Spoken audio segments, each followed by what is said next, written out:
I want to pause here. I made the decision to visit my wife's lover at his apartment, the same apartment I had been unknowingly paying for through our joint account for the past 18 months. But when I knocked on that door and he answered, wearing my favorite whiskey-colored cardigan that had mysteriously disappeared from my closet last Christmas, I felt something inside me break and rebuild at the same time. Let me back up.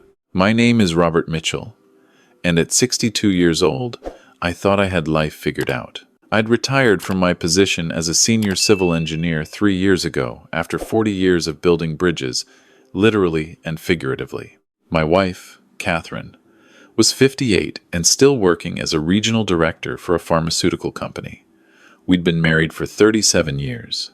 We had 2 children, David, 34, a corporate attorney in Boston, and Emily, 31, a marketing executive in Chicago.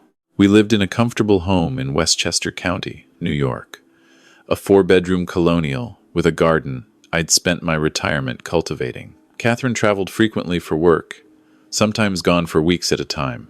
I didn't mind. I had my woodworking shop in the garage, my vegetable garden, and my Wednesday night poker games with the guys from the old firm.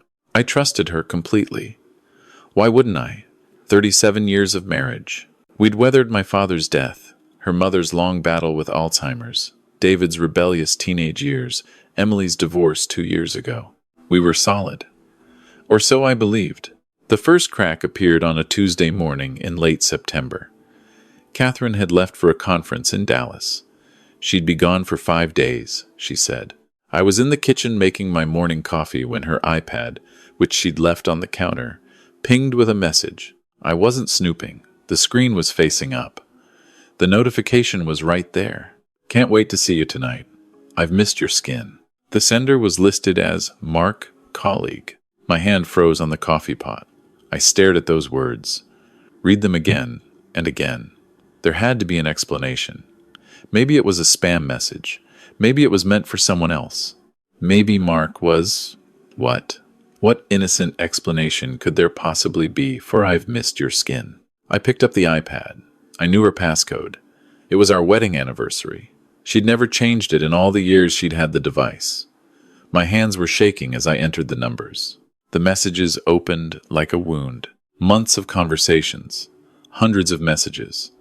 They started casual enough last March, discussing a work project. Then they shifted. Compliments about her presentation skills. Comments about her beautiful mind. Then about her smile, her laugh, her eyes. By June, they were meeting for drinks after conferences. July, there were messages about hotel rooms. August brought explicit content that made me feel physically ill. My wife, my Catherine, writing things to this man that she hadn't said to me in years. I sat at the kitchen table for 3 hours, reading every single message, learning about my wife's affair in real time through her own words. They'd been together for 18 months. They'd been together in 6 different cities: Atlanta, Seattle, San Diego, Phoenix, Dallas, Denver. Every business trip she'd taken in the last year and a half had included him. Mark Patterson, 39 years old, regional sales manager, divorced, no kids, living in Manhattan. Catherine had helped him find his apartment. My wife had spent hours looking at listings with him, discussing neighborhoods, suggesting furniture. The apartment in Murray Hill, monthly rent, $4,000. Paid through automatic withdrawal from our joint checking account, listed as professional development expenses. I'd been paying for my wife's lover's apartment for 18 months. I made myself breathe, in through the nose, out through the mouth. The technique I'd learned in therapy after my brother died in a car accident 20 years ago. I needed to think clearly. I needed to be smart about this. Because there was something else I'd found in those messages. Something that made my blood run cold. Catherine and Mark weren't just having an affair. They were planning a future together. They talked about her leaving me, about waiting until I was settled in retirement, about how they'd split the assets. Mark had encouraged Catherine to move money into accounts I didn't know about, to redirect some of her bonuses and stock options. In one message from 3 weeks ago, Catherine had written, "Robert is so content in his little world of gardening and woodworking. He won't even fight for anything. This will be easier than I thought. I'd been married to this woman for 37 years, and she thought I was too complacent to fight for my own life. She was about to learn differently. I spent that afternoon in my woodworking shop, but I wasn't building anything. I was planning. I've built bridges for 4 decades. I know how to engineer solutions to complex problems. I know how to identify weak points in structures and reinforce them. I know how to document everything and build a case that will hold up under scrutiny. First, I took screenshots of every message, thousands of them. I backed them up to 3 different cloud services and emailed them to myself at an email address Catherine didn't know about. Then I photographed every page of our financial statements, account information, property deeds, investment portfolios. Catherine came home on Sunday evening, 5 days later. She walked in with her rolling suitcase, looking tired but radiant in a way I hadn't seen in months. Her hair was different, softer somehow. She was wearing new perfume. "How was Dallas?" I asked, helping her with her coat. "Exhausting," she said, kissing my cheek. "But productive. How was your week?" "Quiet," I said. "I spent most of it in the garden. The tomatoes are finally coming in." "That's nice, honey." She was already walking toward the stairs, pulling her phone from her purse, probably to text him that she was home safe. I watched her go. This woman I'd built a life with. This stranger. That night, I lay beside her in our bed, listening to her breathe, and wondered when exactly I'd lost her, or if I'd ever really had her at all. The next morning, I drove into Manhattan. I'd made an appointment with a divorce attorney. Patricia Chen had been recommended by my poker buddy, Dennis, whose own divorce 3 years ago had been brutal. "She's a shark," Dennis had said. "You want her on your side." Patricia's office was on the 42nd floor of a building in Midtown. She was in her 50s, sharp-eyed, impeccably dressed. She listened to my story without interruption while I showed her the screenshots on my tablet. "Mr. Mitchell," she said when I finished, "I need to ask you something important. What do you want from this?" "I want what's fair," I said. "Fair isn't always what people get in divorce court. I'm asking what you want specifically. Do you want to reconcile? Do you want revenge? Do you want to protect your assets?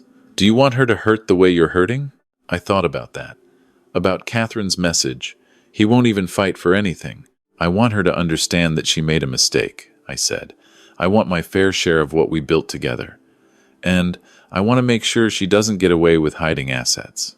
Patricia smiled. It wasn't a warm smile. It was the smile of someone who'd just been given an interesting puzzle to solve. "Then we need to move quickly and quietly. Don't let her know you know. Not yet. We need to secure your financial position first, document everything, and build an airtight case." "Can you do that? Can you live with her, sleep next to her, pretend everything is normal while we prepare?" I thought of those messages, those hotels, that apartment. "Yes," I said.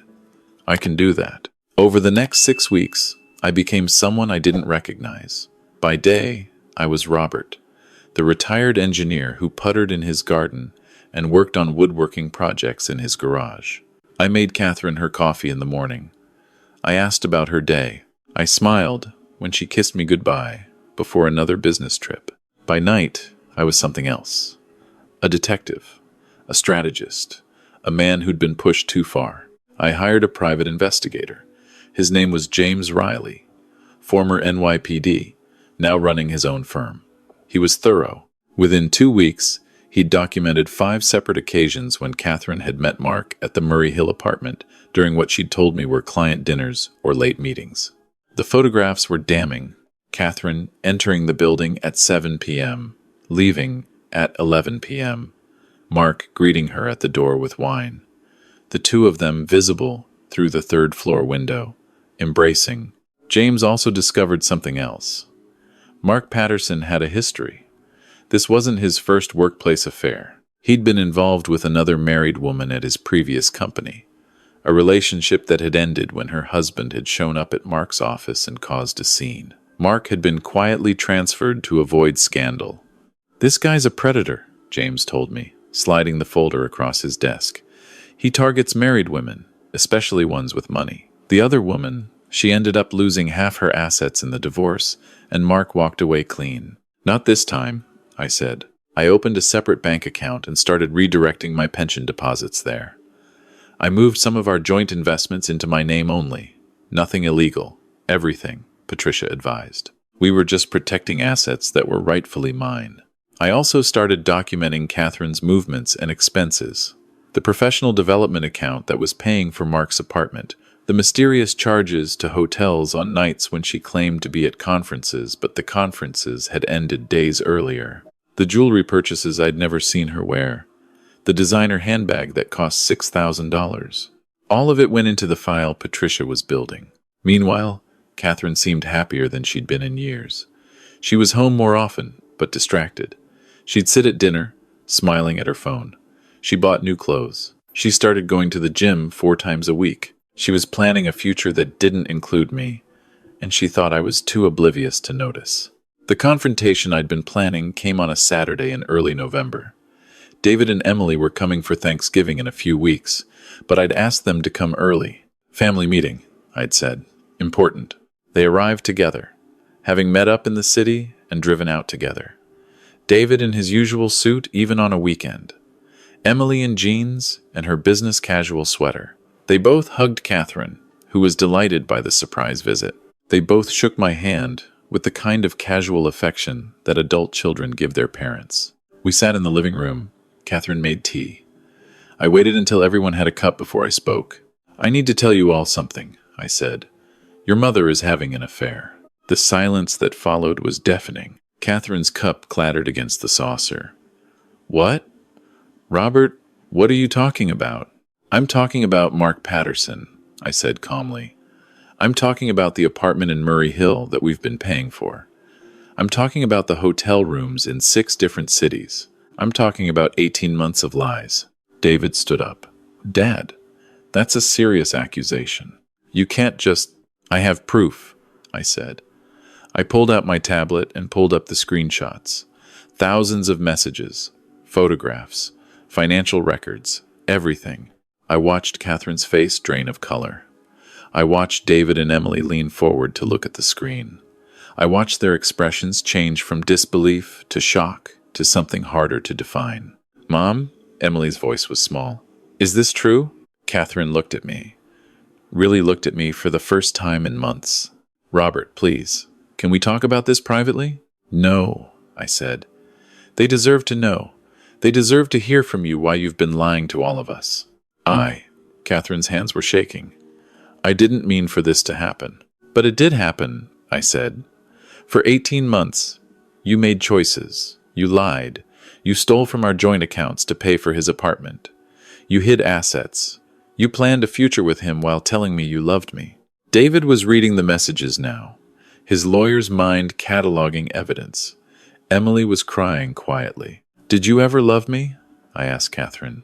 Or was I always just convenient? Of course I loved you, Catherine said. Her voice broke. Robert, I do love you. But I felt invisible. You retired and you had your garden and your projects, and you seemed so content. I felt like I was still fighting, still climbing, still trying to matter, and you were just done. So you started an affair with a man 20 years younger than you and embezzled from our accounts? I didn't embezzle. You took money from our joint account without my knowledge to pay for your lover's apartment, I said. That's financial fraud in a marriage. David looked up from the tablet. His face was pale. Mom, did you really move money into separate accounts? Did you hide assets? Catherine didn't answer. She didn't have to. Oh my God, Emily whispered. How could you do this to Dad? You don't understand, Catherine said. You're both grown. You have your own lives. I was drowning in this marriage, and Mark made me feel alive again. He made me feel seen. He made you feel seen? I asked quietly. Catherine, I see you. I've always seen you. I supported you through every promotion, every late night, every business trip. I took care of our home, our kids, our life, so you could chase your career. And you call that being invisible? She had no answer for that. The family meeting dissolved into arguments. David, always the lawyer, kept asking questions, building his own case. Emily kept crying and asking why. Catherine tried to explain, to justify, to make them understand. But there was no understanding this kind of betrayal. Finally, I stood up. "I've filed for divorce," I said. "Patricia Chen is my attorney. You'll be served with papers on Monday. I suggest you get your own lawyer." Catherine's eyes went wide. "Robert, please.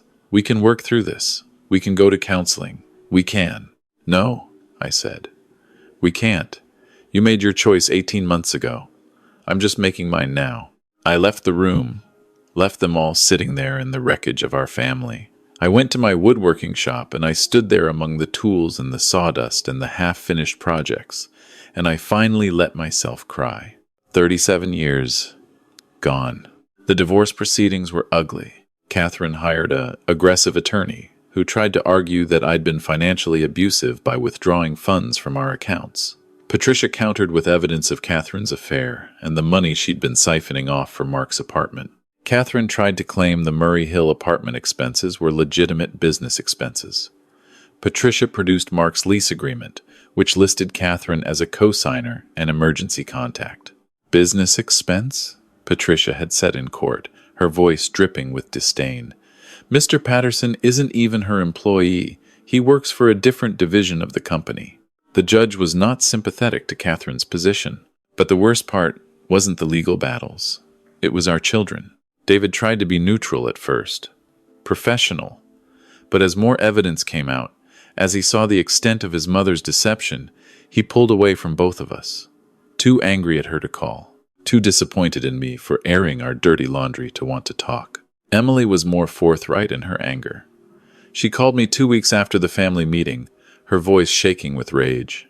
"How could you do this to Mom?" she demanded. How could I? I was stunned. "Emily, did you read those messages? Did you see what your mother did?"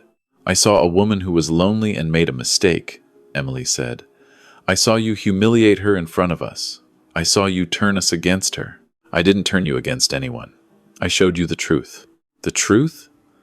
"Dad, you spent the whole marriage being boring and safe and predictable. Mom worked her whole life, built a career, and what did you do? You retired and played in your garden. Can you blame her for wanting something more exciting?" Each word was a knife. "Is that what she told you?" "She didn't have to tell me anything. I've watched you for years. You're content to just exist. Mom wants to live. And lying and cheating and stealing. That's living? Don't call it stealing. It was her money, too. She used it to pay for her lover's apartment, Emily. How is that not stealing from our marriage?" "You just don't get it," she said. "You never did." She hung up. I stood there holding the phone, wondering how I'd become the villain in this story. David called a week later. More measured than his sister, but the message was the same. "Dad, I think you need to consider dropping this," he said. "The divorce is going to get messy. The legal fees alone are going to be astronomical. And for what? To punish Mom? To prove you're right? To get what's fair," I said. "Fair?" David laughed bitterly. "Life isn't fair, Dad.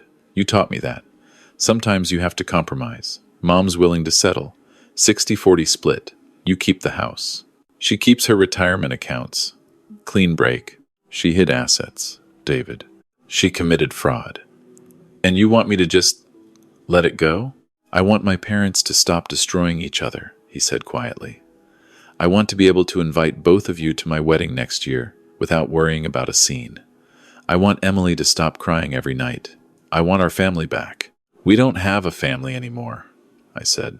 "Your mother made sure of that." "No," David said. "You both did. She cheated. You chose scorched earth. You're both responsible for what happens next." He hung up too. I sat in my empty house and realized my children blamed me as much as they blamed their mother. Maybe more. Because I was supposed to be the steady one, the one who forgave, the one who put family first. But I couldn't. I wouldn't. The investigation into the hidden assets took 3 months. Patricia was relentless. She found accounts in the Cayman Islands, stock options that had been transferred to trusts I didn't know existed, life insurance policies, where the beneficiary had been changed from me to Mark Patterson. "Your wife was planning to divorce you and marry this man," Patricia told me. She'd been setting up her financial independence for years. long before the affair started. Years? I felt sick. The first hidden account was opened 7 years ago, right around when you started talking about early retirement. 7 years. She'd been planning to leave me for 7 years. The affair with Mark was just the catalyst, not the cause. In December, the judge ruled in my favor on most points. The house was mine. Half of Catherine's retirement accounts were mine. The money that had been hidden in offshore accounts had to be disclosed and divided. The money spent on Mark's apartment had to be repaid to me from Catherine's separate accounts. Catherine was ordered to pay my legal fees. It was, Patricia said, a decisive victory. It didn't feel like one. I spent Christmas alone. David was with his fiancée's family. Emily was with Catherine at some resort in Florida. Neither of them called. I sat in my woodworking shop on Christmas Eve, sanding a rocking chair I was building for a grandson I might never be allowed to see, and I wondered if winning was worth losing everything that mattered. Then my phone rang. Unknown number. Mr. Mitchell, this is Mark Patterson. I nearly dropped the phone. What do you want? To apologize, he said. He sounded tired. I know it doesn't mean anything coming from me, but I need you to know I never wanted this to happen. You never wanted to have an affair with my wife and help her steal from our marriage? I didn't know she was married when we met, he said. She wasn't wearing a ring. She told me she was divorced. By the time I found out the truth, I was. He paused. It doesn't matter. There's no excuse. I just wanted you to know it's over. Catherine and I, we're done. Why? Because she's not who I thought she was, Mark said quietly. Because when the judge ruled against her, when it became clear she wasn't going to get the money she wanted, she blamed me, said I'd ruined everything, said I was supposed to make her happy, but all I'd done was destroy her family and her finances. She said that, among other things. I realized I was just a fantasy for her, a way out, and when the exit didn't look as good as she'd imagined, I became the problem. He laughed bitterly. I guess that's karma. I helped her betray you, and she betrayed me the second it was convenient. Why are you telling me this? Because I think you should know she's not doing well. The company asked her to resign. The affair, the legal battle, it all became too public, too messy. They gave her a severance package, but made it clear she needed to leave. She's angry. She's bitter. And she blames everyone but herself. That's not my problem anymore. No, Mark agreed. It's not. I wanted you to know I'm sorry, for what it's worth. He hung up. I sat there holding the phone, feeling nothing but a strange emptiness. Catherine had lost her job, lost Mark, lost the financial security she'd been building, lost our children's unconditional love, lost everything she'd gambled on. And I should have felt vindicated, satisfied, victorious. Instead, I just felt tired. January brought a thaw, both literal and figurative.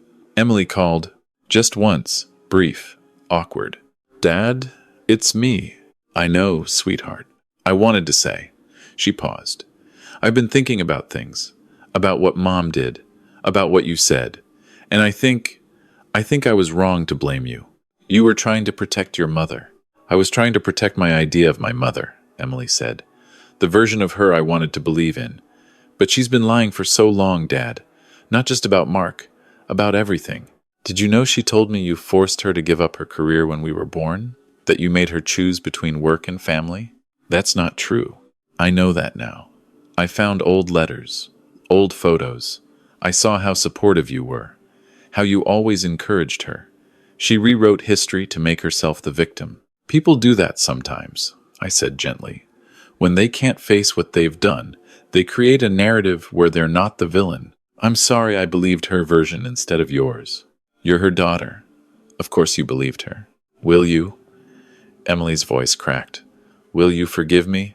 There's nothing to forgive, sweetheart. You're my daughter. I love you. That hasn't changed. She started crying. We talked for an hour. Really talked. And when we hung up, something heavy I'd been carrying loosened, just a little. David took longer. He called in March, a week before his wedding. I'd like you to be there, he said stiffly. If you're willing to be civil, will your mother be there? Yes, she's my mother, Dad. I can't not invite her. I understand. I'll be there. And I'll be civil. The wedding was beautiful. David married a lovely woman named Sarah, someone I'd only met twice before. Catherine was there with a friend, another woman from her company. Not Mark. She looked older, tired. We nodded at each other across the room, but didn't speak. Emily stood next to me during the ceremony. She squeezed my hand when David said his vows. When he kissed his bride, she whispered, "Thanks for being here, Dad. Wouldn't miss it." I whispered back. At the reception, I danced with Emily. I shook hands with old colleagues who'd known Catherine and me as a couple and now struggled with what to say. I smiled and congratulated my son and his new wife, and tried not to think about how different this day would have been a year ago. Late in the evening, Sarah's grandmother found me. "You're Robert?" she asked. She was 90, if she was a day, sharp-eyed and elegant. "Yes, ma'am. My husband left me for his secretary 30 years ago," she said without preamble. "Took me years to recover, but I did. Built a life for myself. Traveled. Learned to paint. Found love again at 70, with a wonderful man who'd lost his wife. Had 10 beautiful years before he passed." "I'm glad," I said, not sure why she was telling me this. "My point," she said, "is that this isn't the end of your story, young man. It's just the end of a chapter. Don't waste the rest of your book being bitter." She patted my hand and walked away. I thought about that a lot in the weeks that followed, about chapters and stories and what came next. In April, I sold the house in Westchester. It was too big, too full of ghosts. I bought a smaller place in Connecticut, near the water. A cottage with a workshop and a garden space. A new beginning. I started taking classes at the local community college. Welding, metalwork, things I'd never had time for during my career. I joined a woodworking guild and started making furniture to sell at craft fairs. I went on a few dates, nothing serious, just coffee or dinner with women who answered my online profile. It was awkward at first, dating at 63. But it was also kind of wonderful to discover I could still make someone laugh, still have conversations that lasted hours, still feel that spark of attraction. In June, I met Margaret. She was 60, a widow of 3 years, a former teacher who now volunteered at the library and took painting classes. We met at a craft fair where I was selling a dining table I'd built. She spent 20 minutes asking me about my process, my techniques, my inspiration. "You're very passionate about this," she said, smiling. "It's what I love," I said, and I realized it was true. Building things, creating. It made me happy in a way my engineering career never quite had. "Would you like to get coffee sometime?" she asked. "I'd love to hear more about your work. We've been getting coffee twice a week for the past 2 months. Sometimes we talk about woodworking and painting.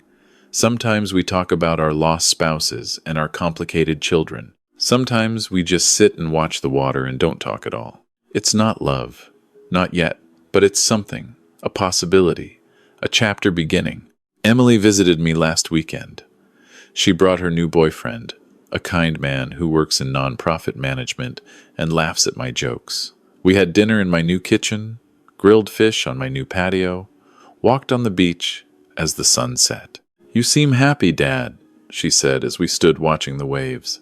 "I am," I said, and I meant it. "I'm glad. You deserve it." "So do you, sweetheart." "Have you talked to Mom recently?" "No. Have you?" "Sometimes." Emily kicked at the sand. "She's moving to Arizona, taking a consulting job, smaller company, less stress. She says she needs a fresh start. I hope she finds it." "Do you really mean that?" I thought about it. About Catherine and all those years and all that pain. "Yes," I said finally. "I really do. Hating her doesn't help me heal. Wishing her well doesn't mean I forgive what she did. It just means I'm choosing not to carry that weight anymore." Emily hugged me. "When did you get so wise?" "Around the time I realized winning the divorce didn't make me happy," I said. "Justice felt good for about a day. Then it just felt empty. But building this," I gestured at my cottage, my workshop, my garden. "Building a new life. That feels like actually winning." David called yesterday. He and Sarah are expecting a baby. A girl, due in January. "We'd like to name her after Sarah's grandmother," he said. "But we were hoping you'd be involved. Be a real grandfather, if you want to be." "I'd like that very much," I said. "Good. Because Sarah's family is great, but they're not into building things. And I want our daughter to know her grandfather, who builds bridges and furniture and new lives out of broken pieces." I started crying. Couldn't help it. "Thanks, son," I managed. "No, Dad. Thank you for showing me that you can survive betrayal without becoming bitter. For showing me that starting over isn't failure. For still being there, even when Emily and I weren't." After we hung up, I went to my workshop. I had a rocking chair to finish, a small one, child-sized. I'd started it weeks ago, long before I knew about the baby, just because I wanted to build something beautiful. Now it had a purpose. I worked late into the evening, sanding and staining and polishing, making something that would last, something that would rock my granddaughter to sleep, something built not from anger or pain, but from hope. This isn't the life I planned. It's not the story I thought I was writing when I married Catherine 37 years ago. It's not the ending I imagined during those dark months of discovery and divorce and loss. But it's my life, my story, my new chapter. And you know what? It's pretty damn good.